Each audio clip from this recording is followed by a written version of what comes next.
پیوند سپیده باش بو همی بینرین کرسات نکات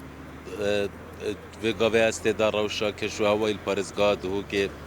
گلک یا خوشه لی د چند روزن بوری دا شپولاکا بفربارین و بارانبارین رول هرم کردستان و تایبت جیل پارزگاه دو که کریه هر چند دا ساله دا رجا بارانبارین براورد به سالن بار گلک یا کیمه گوت اف ساله دا تنت وان 48 دم جمیرین بوری دا 15 ملیمن باران بارین هر چند حتی پار اف ساله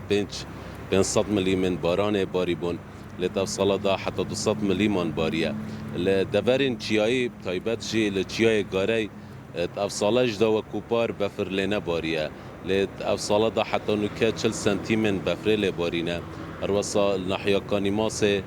20 سنتیمن بفره بارینه هر چند دل سالن بوری گلک رجاوه زیده تر بو کو الکانی ماسه 40 سنتیم پار باری بون و چیای گاره 65 سنتیم باری بون لطف ساله دا گلک برف گمیه و چویه دروژن بوری دا تایبت جید دروژن بهن بدان دا خلکی قصدا اوان دورین چیای کریش بودی تنا بفره و روسا براندنا دمک خوش لوان دیمنن بفرینن چیای گاره لوان دورین دین کو بفر لباری خلق زیبزی نشت القصدا وان دورا بکد جبر کو بردومانن لشکر ترکیه لویر دهنه کرنش برندی جی جیانا خلکی دی که ویداد ماترسیه دا لبرانگه که گشتی روشا کشو هوایی لپارزگاه دو که دا اف سالا دا گلک خراب بویا هرچند باران جی بارینه لی او رجا باران بارینه نباریه کو جوتیار جی گازنداوی چندت کن کو اگر بوی رنگی بیتن بوی دستوداری بیتن حتی کو ورز زوستان بدماهیک بهتن روشا باران بارینه بوی رنگی بیده هشکه سالی پیدا بید مطرسیه هشکه سالی گلک برف زیده بونه و چوه هوارگت من بلی بزنین لوی که اسا کشوها که لویش زور سرده اسا هولاتیان زیادی سرقالی چین لیوار و علاقه لوی که کشوها سادر ناچ شاخه کم بفر باری و هولاتیان نچین با اوی لوی کاته کی خوش بسر برن نقل خزانه کانیانا بله و کومن دایا دیار کرن کو دروژن بهم ودان دا کو نکدا دوام فرمی هیش برند جی دروژن بهم ودان دا خلق قستا اوان دورین چیایت کتنین کو بفر لبارین تایبتی جی چیای گاره کو جه که تایبت جی گشتیاری زوستان دا خلق قستاوی جهید کتن کو دیمن جوان و بفرین ده ندیدن کو سری چیای گاره گلک جارا دم خلق چید نشد برف لودکاچ یا چید چون کل ویره گلک بفرد باری تنوت می ناسه جبر هندل دوروبرین چیای خلق دمن خوش ین خیزانی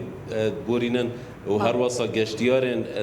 خارون و راست عراق جی قصداویرد کن لی وکو سالن دینینه چون کت افصاله دا کمتر بفر باریه باشا هاوار لدوهوگ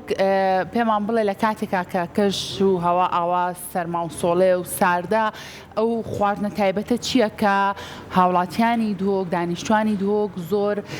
آماده یکن لم کش سرد و سرمایانه بله او خواردنا کو تایبت زوستانا جی خلق گلک حاجت کرد تایبت دم بفر و بارانان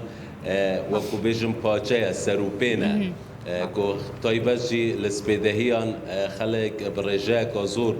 قستوان جهاد کرد وان خارن جهاد کرد ین کو و خارنه درست کن هر روز ناف مالان جدا دهتا درست کردن هر واسا و کو ام بکردید بیجین ببادینید بیجین نیست که جی گلک دهتا خارن دم سرمایه دان کو شوربه او جی برنگه که گشتی خلق دم سرما بارینا بفره و باران دا ده خارن هر روز آمد و دستش تکی دیجی دیار کن دوشاف از نزانم کنه بسورانی چد بیشنه دوشاف و دناف بفره دا خلق دگل خود بتا دناف بفره دا دوشاو هر دوشاو بله کو دوشاو اوجی دگل خود بنا دناف بفره دا دگل بفره خون تامکا گلکا تایبت و خوشی های بله دستکند خوش